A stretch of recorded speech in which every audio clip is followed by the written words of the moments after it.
반갑습니다, 여러분. 컴퓨터 활용 능력 2급 필기 컴퓨터 일반 과목을 함께 공부하고 있는 지니쌤입니다. 오늘은 06강 컴퓨터 시스템 관리 세 번째 내용이 되겠고요. 컴퓨터 시스템 관리의 마지막 내용이기 때문에 우리 같이 정리하면서 보도록 하겠습니다. 자, 목차 먼저 보도록 하겠습니다. 메인보드, 하드웨어 관련 용어, 저작권에 따른 소프트웨어, 언어 번역 과정, 웹 프로그래밍 언어, PC 유지와 보수 방법에 대해서, 마지막으로 윈도우즈에서 PC를 관리하는 방법까지 배우도록 할 건데요. 자, 우리 교재에서는 33페이지를 시작으로 학습을 시작하겠습니다. 자, 메인보드에서 포트 먼저 보도록 하겠습니다. 여러분, 교재 확장 슬롯과 칩셋, 롬 바이오스는 출제 빈도도 굉장히 낮지만 여러분 내용이 굉장히 간단해서 책에 있는 거 읽고 넘어가셔도 충분히 대비가 된다고 생각하시면 됩니다. 포트 보겠습니다. 자, 포트에는 직렬 포트라는 게 있는데요. 한 번에 한 비트씩 전송하거나 수신하는 방식이고요. 마우스 HE는 모뎀을 연결한다 라고 보시면 되고, 병렬 포트는 한 번에 8비트씩 전송한다. 직렬은 다이렉트로 연결하기 때문에 한 비트, 병렬은 8비트라고 비교를 해서 보시면 되고요. 프린터 또는 집 드라이브를 연결한다 라고 보시면 됩니다. USB 포트 보겠습니다. 여러분, USB 포트 같은 경우에는 20년 1회차 11번과 20년 2회차 15번 오답으로 나올 만큼 출제 빈도가 높다는 거 체크하시고 넘어가겠습니다.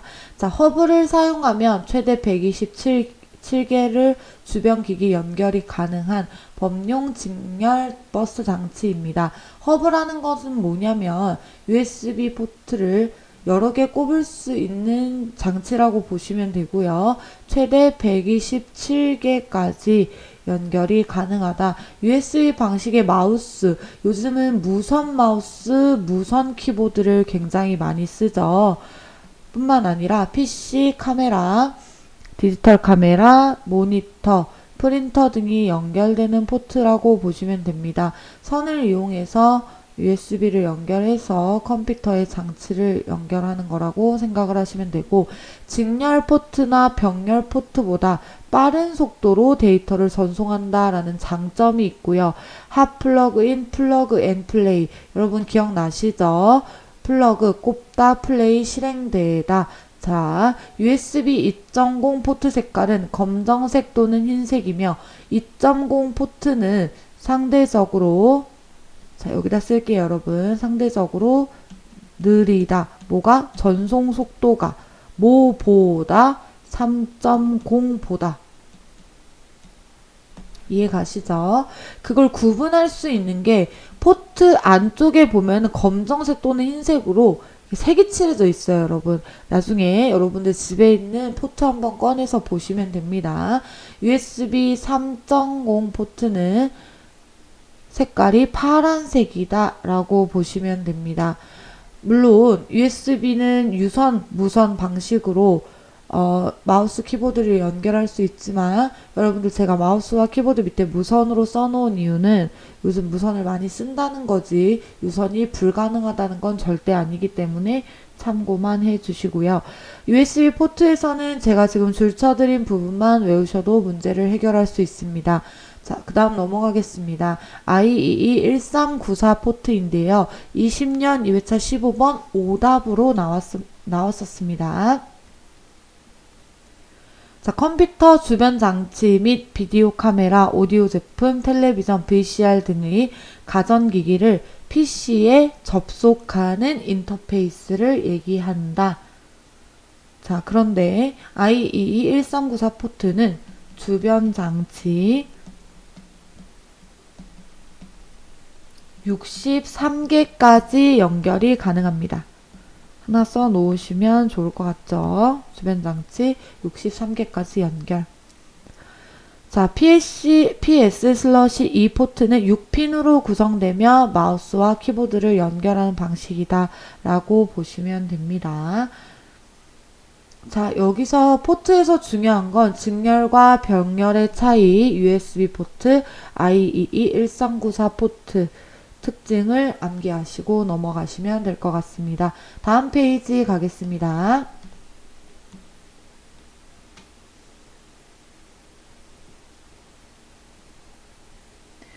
자, 하드웨어 관련 용어로 들어가는데요. 채널이라고 하는 거는 데이터 처리의 고속성을 위하여 입출력만을 목적으로 만든 처리기로 IOP라고도 한다.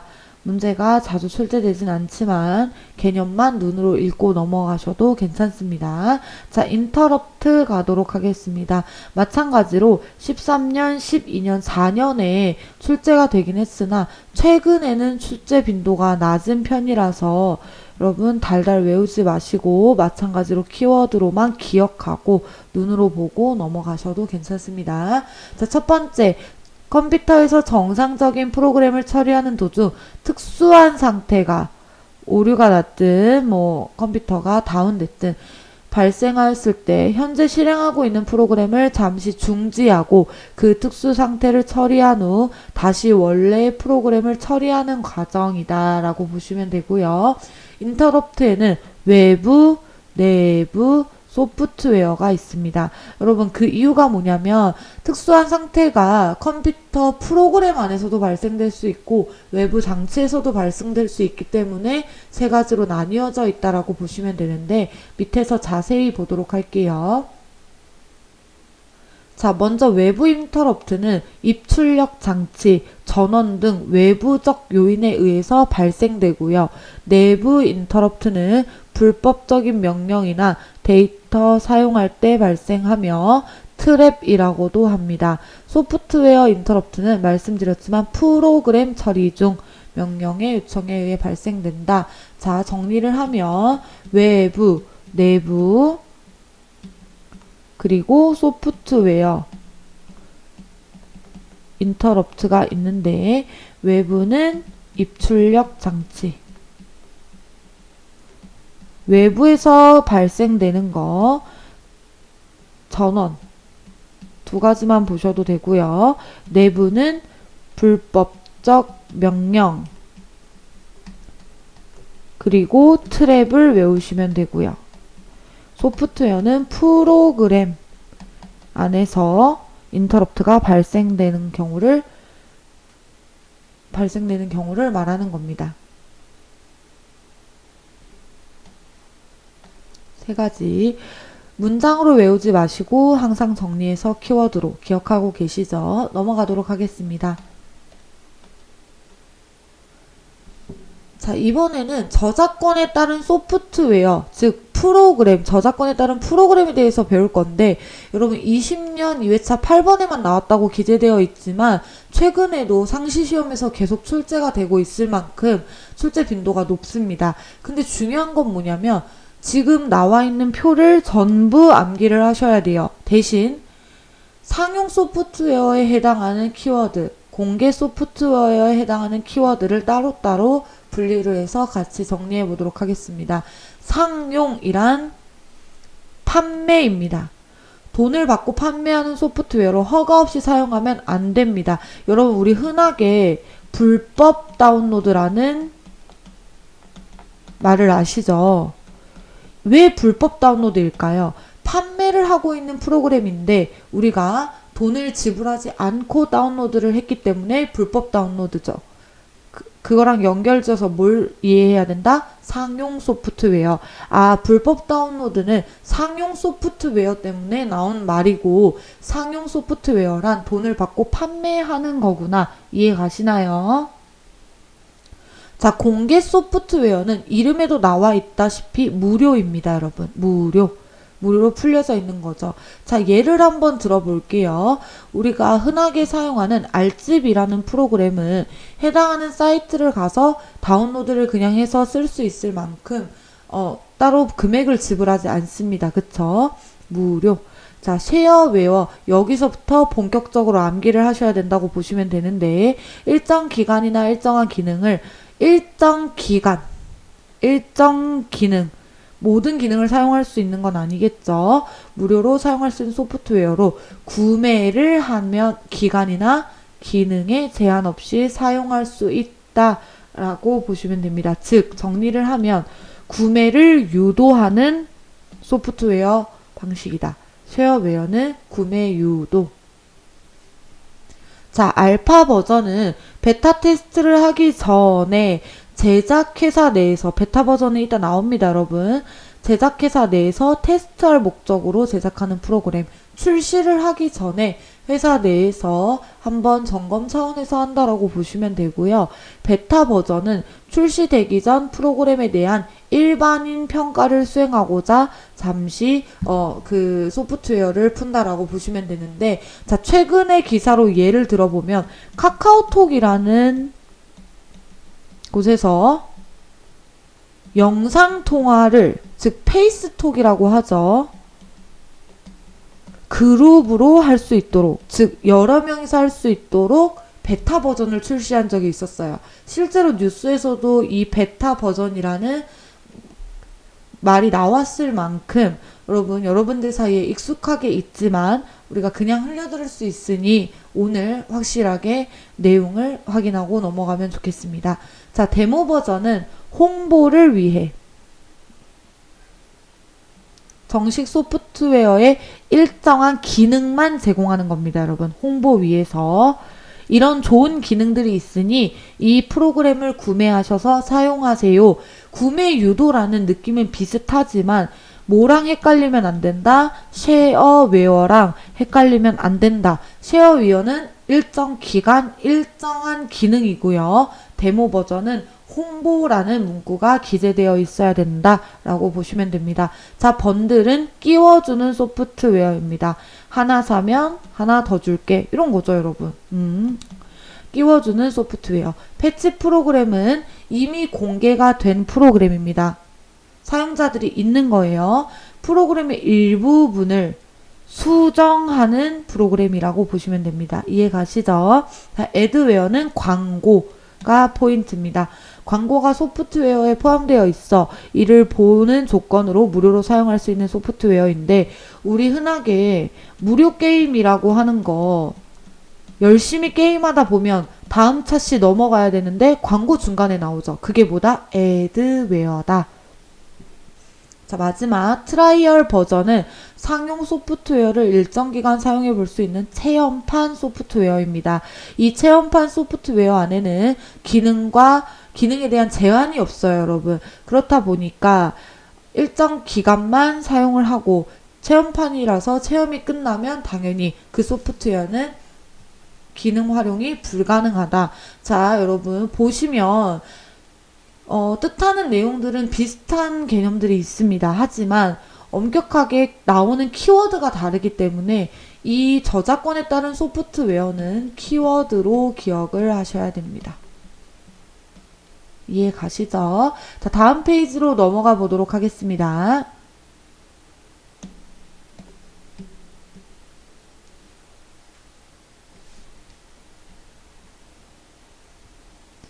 자, 이번엔 언어 번역 과정인데요. 여러분, 우리는 컴퓨터에 명령을 하고 그 명령에 따른 결과값을 도출하기 위해서, 즉 대화를 하기 위해서 언어가 필요하다고 말씀드렸어요.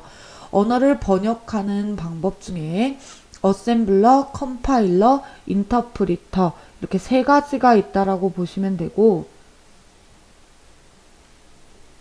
지금 언어 번역 과정은 여러분 눈으로만 보고 넘어가셔도 됩니다. 자, 언어 번역기 중요합니다. 어셈블러, 어셈블리어로 작성한 프로그램을 컴퓨터가 직접 해독할 수 있는 기계어이다.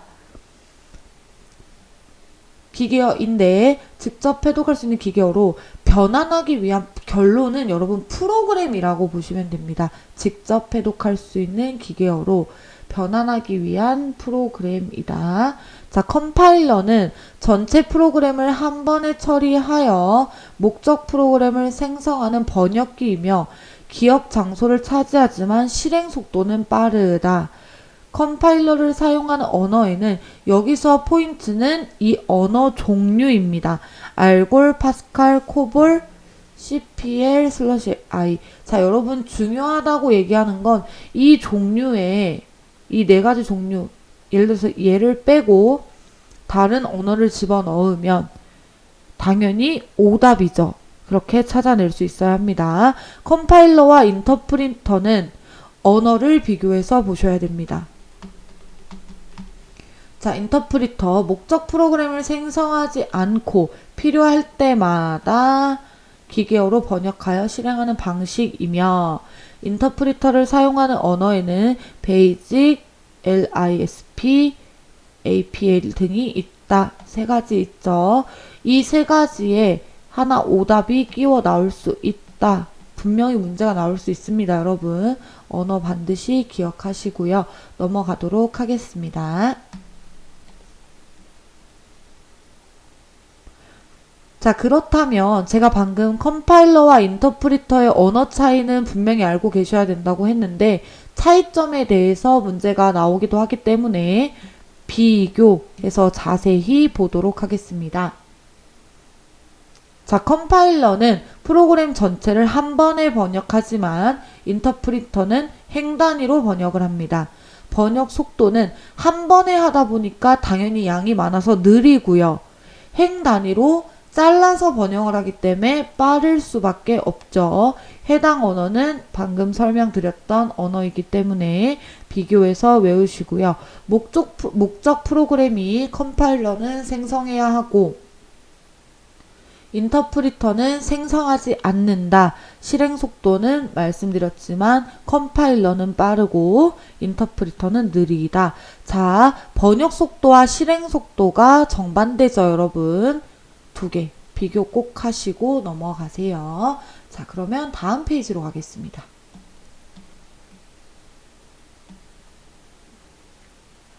자, 객체 지향 프로그래밍이라는 기법인데요. 19년도 1회차 3번에 나왔고 최근에 프로그래밍 방식은 객체 지향이 많이 선호되고 있기 때문에 여러분 충분히 문제로 출제될 확률이 크다는 얘기겠죠. 자, 프로그램을 사용하는 데이터 구조의 데이터형과 사용하는 함수까지 정의하는 프로그램 기법인데 객체 지향 언어에는 C++, 이게 C 언어의 종류입니다. 액터, 스몰토크, 자바가 있다. 여러분 1번 C++, 2번 액터, 3번 스몰토크, 4번 자바. 이 네 가지 꼭 암기. 객체 지향 프로그래밍에서 공통적인 기능과 속성을 가진 객체를 우리가 클래스라고 구분을 짓는다는 거예요. 객체 지향 프로그래밍에서 객체가 수행하는 실제 기능을 기술한 코드를 메서드라고 한다. 자, 메서드의 상속과 재사용이 가능하고 시스템의 확장성이 높다. 객체 지향 프로그래밍에서 객체의 고유 성질이나 속성을 프로퍼티라고 한다. 이 프로퍼티까지는 외우실 필요 없습니다.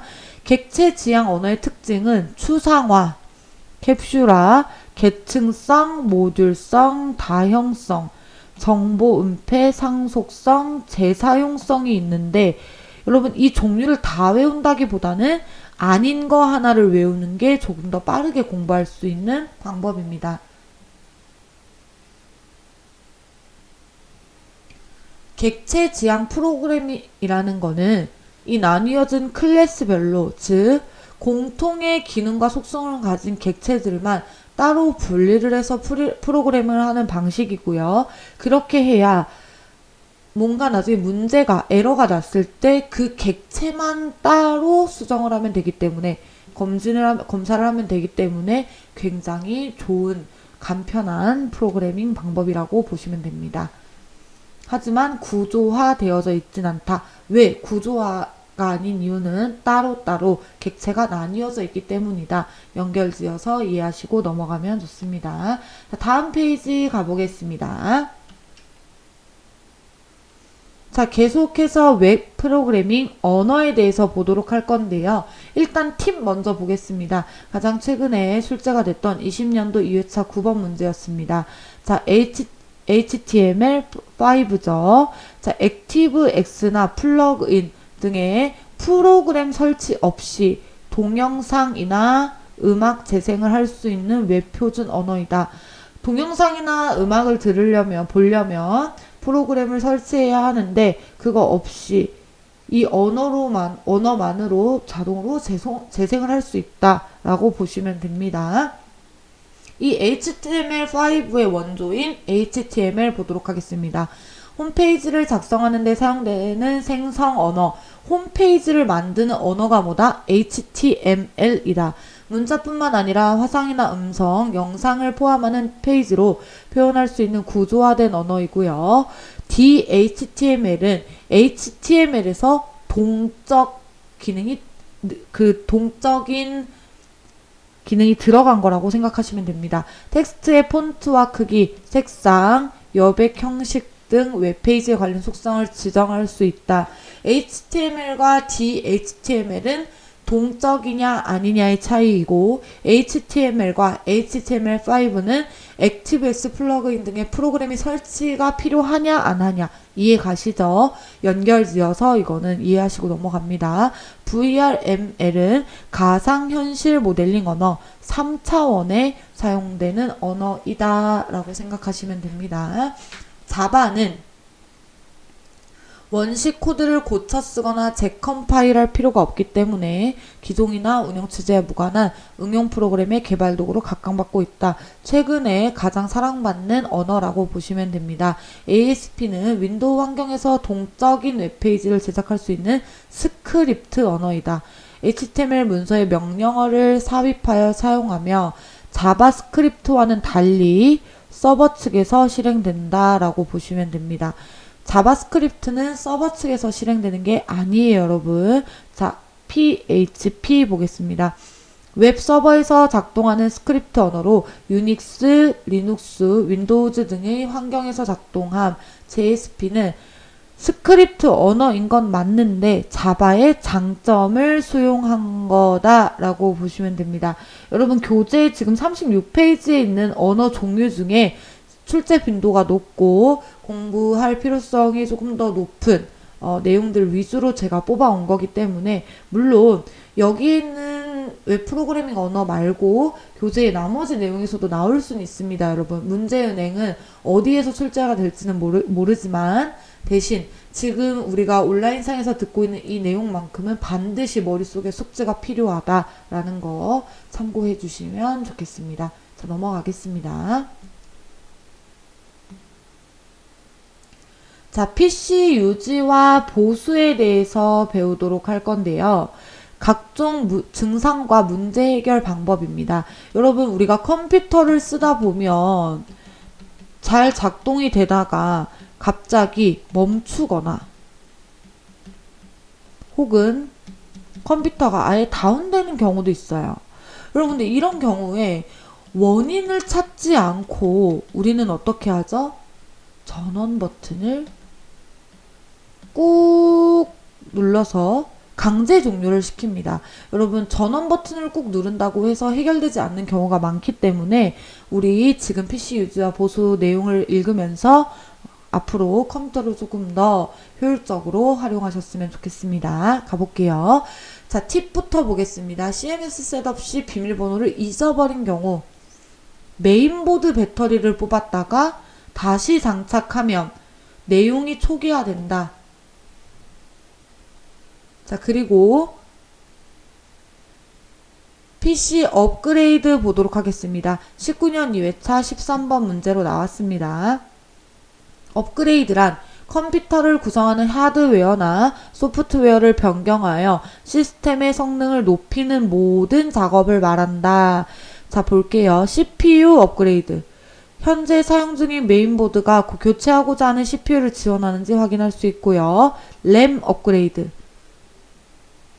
메인보드의 램 소켓에 소켓이라는 건 램을 끼울 수 있는 공간 말하는 거예요. 여유가 있는지 살펴보고 램을 512MB로 구성할 때는 256MB짜리 램을 2개 사용하는 것보다 512MB짜리 하나로 구성하도록 한다. 램은 접근 속도 단위인 NS의 수치가 작을수록 성능이 좋다. 별표. 자, 수치가 작을수록 좋은 걸 찾아야 되는 문제가 한 번 나온 적이 있어요, 여러분.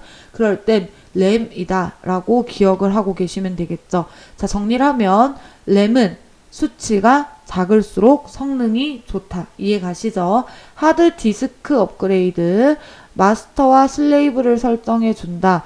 SATA 방식 S-AT 방식의 하드디스크는 설정하지 않는다. 하드디스크 RPM의 수치가 큰 것이 성능이 좋다. 램은 작은 것이 성능이 좋다. 하드디스크는 큰 것이 성능이 좋다. 강조하는 이유 아시겠죠, 여러분? 엄격히 비교해서 보셔야 됩니다. 자, 다음 페이지 가겠습니다.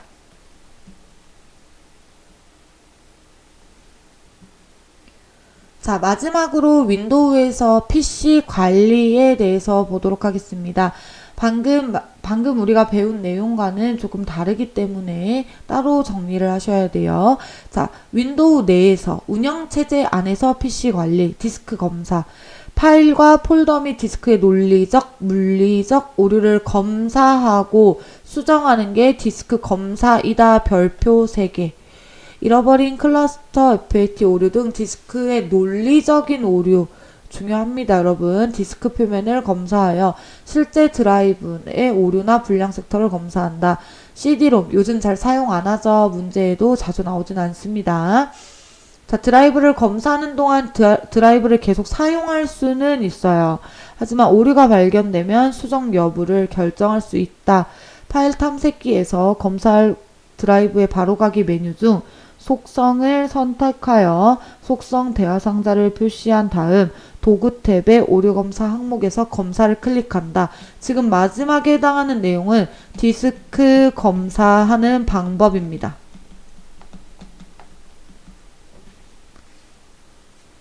즉 디스크 검사는 내 하드 디스크가 문제가 있는지 없는지 검사하고 오류가 발견됐을 때, 문제가 있을 때 수정할 수 있는 곳이다 라고 생각을 하시면 됩니다. 넘어가겠습니다. 자, 디스크 포맷입니다. 여러분 포맷 뭔지 아시죠? 저장되어 있는 데이터를 싹 다 지우는 게 포맷입니다. 하드디스크를 트랙과 섹터로 구분하는 작업이며 파일 탐색기에서 포맷할 드라이브를 선택한 다음 관리 그룹에서 포맷을 클릭하거나 바로가기 메뉴에 포맷을 클릭한다. 자, 이 두 가지보다도 마지막 점이 정말 중요합니다. 용량, 파일 시스템, 할당 단위 크기, 장치 기본값 복원, 볼륨 레이블 빠른 포맷을 설정할 수 있습니다. 자, 디스크 포맷에서 설정할 수 있는 6가지는 반드시 외우셔야 됩니다. 단, 파티션 제거, 즉 C, D 드라이브로 나뉘어져 있는 파티션 제거는 불가능합니다. 볼륨 확장, 볼륨 축소 작업은 어디서 한다? 디스크 관리에서 한다. 여러분 여기서 이 3가지가 디스크 관리에서 한다고 외우고 넘어가면 뒤에 가서 공부할 내용이 당연히 줄어듭니다. 그렇겠죠? 자, 시스템 최적화 관리입니다. 최적화라는 건 시스템을 불필요한 걸 정리한다 라는 개념을 가지시면 돼요. 윈도우즈에서 제공하는 시스템 최적화를 위한 시스템 유지 관리 프로그램엔 디스크 정리에서 할 수 있는 건 뭐다? 파티션 제거, 볼륨 확장, 볼륨 축소 기억하시죠? 그 다음에 디스크 조각 모음 및 최적화. 여기까지입니다, 여러분. 중간에 검정색 글씨가 있어도 같이 보셔야 돼요. 최적화 등이 있다. 컴퓨터를 효율적으로 관리하기 위해서는 가급적 불필요한 프로그램을 설치하지 않도록 하며 당연한 얘기겠죠. 정기적으로 시스템 최적화 프로그램을 사용하여 점검할 필요가 있다. 그러면 지금부터 시스템 최적화에 대해서 공부를 해보도록 하겠습니다. 자, 디스크 정리란 시작에서 윈도우 관리 도구 디스크 정리를 실행한다. 클릭하여 실행한다. 윈도우즈에서 디스크에 사용 가능한 공간을 늘리기 위하여 불필요한 파일들을 삭제하는 작업이다. 포인트죠, 여러분. 하지만 그렇다고 해서 디스크에 갖고 있던 원래 전체 크기와는 관계가 없습니다. 없던 크기가, 그러니까 기존에 기준이 되어져 있던 크기가 늘어나거나 하지는 않는다는 얘기겠죠. 디스크 정리 대상에는 임시 파일, 휴지통에 있는 파일, 임시 보관되어져 있는 파일, 다운로드 프로그램 파일, 인터넷 임시 파일, 임시 기억하셔야 됩니다. 오프라인 웹페이지. 정리 대상에 해당하는 파일 5가지 암기. 자, 드라이브 조각 모음 및 최적화. 출제 빈도가 굉장히 많습니다. 자, 시작에서 윈도우즈 관리 도구 드라이브 조각 모음 및 최적화를 클릭하여 실행한다. 디스크에 단편화되어 저장된 파일들을 모아서 디스크를 최적화한다. 자, 여러분 내용 보다가 이해가 조금 안 가실 것 같아서 설명 먼저 할게요. 자, 여러분 우리가 프로그램을 필요 없어서 삭제했을 때 이 프로그램에 조각이라는 게 남아요. 완전 삭제가 안 됩니다, 여러분. 우리가 청소를 하다 보면 빗자루로 먼지를 쓸어 담아도 완전히 먼지가 100% 사라지진 않는 경우가 많잖아요. 그쵸? 그렇게 따지면 프로그램에도 조각이 남는 거고 그 조각들을 모아서 정리해 주는 거. 그게 뭐다? 드라이브 조각 모음 및 최적화다. 이해 가시죠? 비율이 10% 넘으면 디스크 조각 모음을 수행해야 합니다. 왜? 이 조각이 많이 모였다는 얘기니까요. 단편화를 제거하여 디스크의 수행 속도를 높여준다. 처리 속도 면에서 효율적이나 용량이 늘어나진 않는다. 별표 3개. 자, 여러분 프로그램과 불필요한 파일 폴더를 이미 지웠을 때는 그 해당하는 자리에 대한 용량은 이미 늘어났어요. 하지만 그 조각들을 모아서 지운다고 한들 이미 늘어난 용량이 더 늘어나지는 않는다라고 생각하셔야 됩니다. 이해 가시죠? 다음 페이지 넘어갑시다. 자, 오늘 드라이브 조각 모음 및 최적화 내용까지 해서 우리가 뭘 했죠, 여러분? 컴퓨터 시스템 관리를 마쳤습니다. 자, 마지막 배운 내용을 가지고 문제로 확인하고 컴퓨터 시스템 관리 종료하겠습니다. 상용 소프트웨어 벌써 나왔죠? 여러분 구매해야 합니다. 맞죠? 그런데 출시되기 전이에요. 자, 함정에 빠지면 안 됩니다. 미리 고객들에게 프로그램에 대한 평가를 받고 싶대요. 자, 예시 들어줬죠, 여러분? 카카오톡 뭐라고 했죠? 그룹 페이스톡 기억나시나요? 잘 작동이 되는지 일반인들한테 평가를 받기 위해서 우리가 뭘 한다 했죠? 고객들에게 소프트웨어를 공개했다고 했죠. 그 방식은 어떤 거다? 베타 버전입니다. 맞죠? 정답은 2번. 자, 알파 버전은 회사 내에서, 패치 버전은 이미 프로그램을 사용하고 있는 사용자들한테 오류 수정. 데모 버전은 뭐죠, 여러분? 홍보. 기억나시죠? 홍보. 키워드로 외우고 넘어가시면 됩니다. 자, 언어 번역 프로그램인 컴파일러와 인터프리터의 차이점이에요. 여러분 볼게요. 자, 1번. 컴파일러는 프로그램 전체를 번역하고 인터프리터는 한 줄, 행 단위로 번역한다. 같은 말입니다, 여러분. 컴파일러는 목적 프로그램을 생성하고 인터프리터는 생성하지 않는다라고 얘기를 했고요. 자, 컴파일러는 실행 속도가 빠르고 인터프리터는 느리다라고 했습니다. 실행 속도입니다, 여러분. 헷갈리시면 안 됩니다. 컴파일러는 번역 속도가 빠르고, 아니죠. 반대라고 했죠. 번역 속도는 컴파일러가 느리다. 인터프리터는 빠르다. 자, 이제 정리가 좀 되시나요? 문제를 보면서 대신 여러분 꼭 글자랑 똑같은 게 나오지 않더라도 어느 정도 융통성을 발휘해서 문제를 보셔야 됩니다. 정답은 4번. 자, 6강을 마지막으로 우리가 컴퓨터 시스템 관리를 전부 배웠습니다, 여러분. 컴퓨터 시스템 관리는 4, 5, 6강 같이 정리를 하시면서 꼭 좋은 결과를 얻으셨으면 좋겠고요. 다음 7강에서는 인터넷 자료 활용에 대해서 배우도록 하겠습니다. 오늘도 대단히 고생 많으셨고요. 다음 시간 7강에서 뵙겠습니다. 감사합니다.